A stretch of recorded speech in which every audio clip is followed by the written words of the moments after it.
29 जुलै दैनंदिन ज्ञानेश्वरी अध्याय 15वा पुरुषोत्तम योग ओवी क्रमांक 571 पासून पुढे. इति गुह्यतम शास्त्र मीदमुक्त मया नग एतद्बुद्धया बुद्धी मानस्या कृतस्य भारत. इति श्रीमद् भगवद्गीतासु उपनिषत्सु ब्रह्मविद्याया योगशास्त्रे श्रीकृष्णार्जुन संवादे पुरुषोत्तम योग नाम पंचदशोऽध्यायः समाप्त. एवं कथिलयादारभ्य जे हे सर्व शास्त्र केलभ्य उपनिषदा सौरभ्य कमळदळा जेवी हे शब्द ब्रह्माचे मथिते श्री व्यास प्रज्ञेचे निहाते मथुनी काढिले आईते सार आम्ही. जे ज्ञानामृताची जानवी जे आनंदचंद्रीची सतरावी विचार शिरणावरणीची नवी लक्ष्मी जे हे. म्हणून आपुलेने पदे वर्णे अर्थाचेने जीवे प्राणे मी वाचुनी होणेने आन काही. शराक्षरत्वे समोर झाले तयाचे पुरुषत्व वाढिले मग सर्वस्व मज दिदले पुरुषोत्तमी. म्हणून जगी गीता मिया आत्मेनी पतिव्रता जे हे प्रस्तुत तुवा आता आकर्णिली. साचची बोलावे नव्हे हे शास्त्र पै संसारो जिनते हे शस्त्र. आत्मा अवतरविते मंत्र अक्षरे ये परी तुझ पुढा सांगितले ते अर्जुना ऐसे झाले. जे गोप्यधन काढिले माझे आजी मज चैतन्य शंभूचा माथा जो निक्षेपू होता पार्था तया गौतमो झाल्यासी असता निधी तो का. चोखटी व्या आपुला पुढीला उगाना घेयावया तया दर्पणीची परी धनंजया केली आम्हा. का भरले चंद्र तारांगणी नभ सिंधू आपण या माझी आनी तैसा गीतेसी मी अंतःकरणी सुदला तुवा.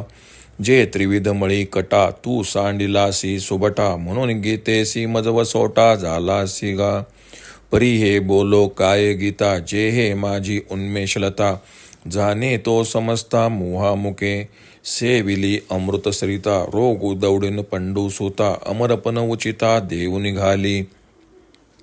तैसी गीता हे जानितलिया काय विस्मयो मोह जावया परी आत्मज्ञाने आपण पया मिळजे जेत. जया आत्मज्ञानाच्या ठाई कर्म आपुलिया जीविता पाही होऊनिया उतराई लया जाय. हरपले दावनी जैसा मागुसरे वीरविलासा ज्ञान चिकळस बळगे तैसा कर्म प्रासादाचा. म्हणून ज्ञानी या पुरुषा कृत्य करू सरले देखा ऐसा अनाथांचा सखा बोलिला तो. हे श्रीकृष्ण वचनामृत पार्थी भरोनी असे ओसंडत मग व्यास कृपा प्राप्त संजयासी. तो धृतराष्ट्राया सूतसे पान करावया म्हणून जीविता तया नोहेची भारी. एरवी गीता श्रवण अवसरी आवडो लागता अनाधिकारी परी शेकितेची उजरी पातला भली. जेव्हा द्राक्षी दूध घातले तेव्हा वाया गेले गमले परी फळपाकी दुनावले देखिजे जेवी. तैसी श्रीहरी वक्रींची अक्षरे संजय सांगितली आदरे तीही अंधू तोही अवसरे सुखिया झाला. तेची मराठेनी विन्यासे मिया उन्मेषे ठसे ठोंबसे जी जाणे नेने तैसे निरोपिले. सेवंतीये अरिसी काही आंग पाता विशेष नाही परी सौरभ्य नेले तीही भ्रमरी जाणिजे. तैसे घडते प्रमे घेईजे ऊने ते मज देईजे जे नेनने हेची सहजे रूपकी बाळा. तरी नेनते जरी होये तरी देखोनी बापकी माये हर्ष केही न समाये चोज करीते. तैसे संत माहेर माझे तुम्ही मिनलिया मी लाडे जे तेची ग्रंथाचे निव्याजे जाणी जोजी.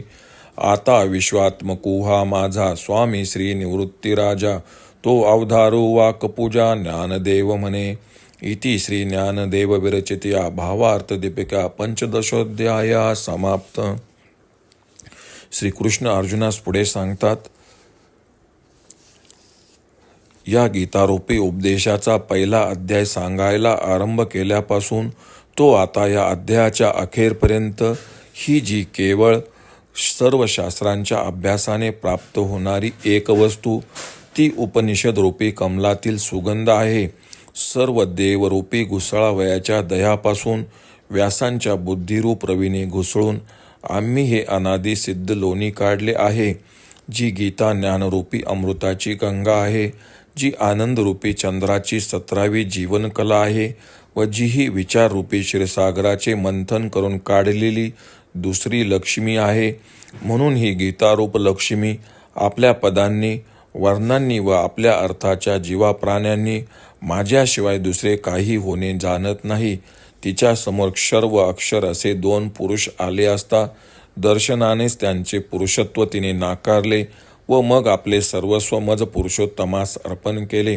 म्हणून प्रस्तुत जिचे श्रवण पडले घडले ती ही गीता मला आत्मरामाला वरिल्यामुळे सर्व जगामध्ये प्रतिव्रता आहे. अर्जुना, खरे सांगतो, नुसत्या वाक्पांडित्यासाठी हे गीताशास्त्र निर्माण झाले नाही, तर संसार शत्रूचा नाश करणारे हे शस्त्र आहे. अथवा ही गीताक्षरे म्हणजे निर्गुण आत्म्याला मूर्तिरूपाने अवतरित व्हावयास लावणारे जणू मंत्र आहेत. जवळच गुप्त ठेवा, बाहेर काढावा, तशाप्रमाणे आता तुला गीता ऐकविली हे झाले. शंकराच्या जटेत गुप्त असलेल्या गंगेचे गौतमाच्या तपाने जसे अवतरण झाले, त्याप्रमाणे चैतन्य शंभू जो मी, त्या माझ्या अंतःकरणात गुप्त असलेली ज्ञानगंगा, तिला मुखावाटे शब्दरूप प्रवाहाने अवतरविणारा तो दुसरा आस्थावान गौतमच भेटला म्हणायचा. आपल्या स्वच्छपणामुळे आरसा जसा पुढील वस्तूंचे प्रतिबिंब आपल्यात जाणतो, त्याप्रमाणे धनंजया, तू आमच्या समोरील आरसा झाला आहेस. किंवा चंद्र तारांगणांनी भरलेले आकाश, समुद्र जसे आपल्यातच प्रतिबिंबित करून घेते, त्याप्रमाणे गीतेसह तू मला आपल्या हृदयात प्रतिबिंबित करून घेतलेस. अर्जुना, तुझ्या चित्तातील तिन्ही मळ म्हणजे सत्व रजतम नाहीसे झाले आहेत, म्हणून गीतेचे व माझे तू निवासस्थान झाला आहेस. या गीतेची थोरवी काय बोलावी, ही माझी ज्ञानवेलीच आहे.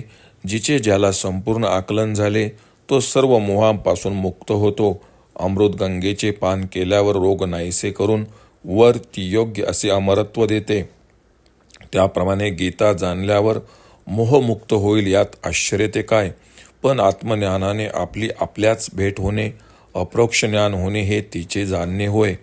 आजवरच्या आपल्या श्रमांचे चीज झाले म्हणून कर्म आत्मज्ञान प्राप्तीचे उतराई होऊन लय पावते. हरवलेले जिन्नस शोधण्यासाठी ज्या खानाखुणा असतात, त्यांची वस्तू प्राप्तीनंतर जशी गरज नसते, त्याप्रमाणे कर्मरूपी देवळाचा ज्ञानरूपी कळस हाच शेवट होय. म्हणून ज्ञानी पुरुषांचे कर्तव्यबुद्धीने कर्म करणे विधी किंकरत्व संपते असे अनाथांचे नाथ म्हणाले. ते श्रीकृष्ण वचनरूपी अमृत पार्थाच्या चित्तात भरून वर उचंबळू लागले. तेच व्यासांच्या कृपेने संजयास प्राप्त झाले. ते अमृत संजयाने राजा धृतराष्ट्रास पाजले, म्हणून धृतराष्ट्राला अंतसमय कठीण गेला नाही. वास्तविक विचार करता गीता ऐकण्याच्या वेळी धृतराष्ट्रा सर्वांचा अधिकारी नाही असे वाटत असे, परंतु अंतसमय तो उपदेश त्याला उपयोगी पडला. द्राक्षाच्या वेलांना खत म्हणून दूध घालतात, तेव्हा ते व्यर्थ गेले असे वाटते, तरी त्याचा परिपाक होऊन उत्तम पीक आले म्हणजे दुप्पट फायदा झाला असे जसे अनुभवास येते. त्याप्रमाणे श्रीहरीच्या मुखातील उपदेश संजयाने धृतराष्ट्रास सांगितला. त्याने तो आंधळा धृतराष्ट्रसुद्धा शेवटी सुखी झाला. श्री ज्ञानेश्वर महाराज म्हणतात, तीच अक्षरे मराठी भाषेत माझ्या सामर्थ्याप्रमाणे मला समजली तशी ओबडधोबडपणे सांगितली आहेत.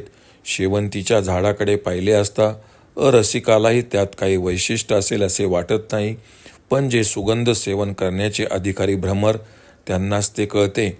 त्याप्रमाणे आपण धड म्हणजे सिद्धांताशी पटणारे प्रमेय स्वीकारावे. उणीव घडले असेल तर ते माझ्या पदरात टाकावे, कारण स्वभावता काही न समजणे हेच लहान मुलाचे स्वरूप आहे. पण नेणत्या मुलाला पाहूनही आई व बाप यांना अतिशय आनंद होऊन ते त्याचे कौतुक करतात. तसे संत हे माझे माहेर म्हणजेच माता पिता आहेत. तुमची भेट झाल्यावर मी लाडात येतो, आनंदित होतो व ही कृती ग्रंथरचना आहे असे समजावे. श्री ज्ञानेश्वर महाराज म्हणतात, विश्वात्मक असे माझे स्वामी श्री गुरु निवृत्तीनाथ यांना माझी ही वाक्पूजा मी अर्पण करतो. अध्याय 15 समाप्त. ओम श्री रुक्मिणी पांडुरंगाय नमः. ओम श्री ज्ञानराज माऊली नमः.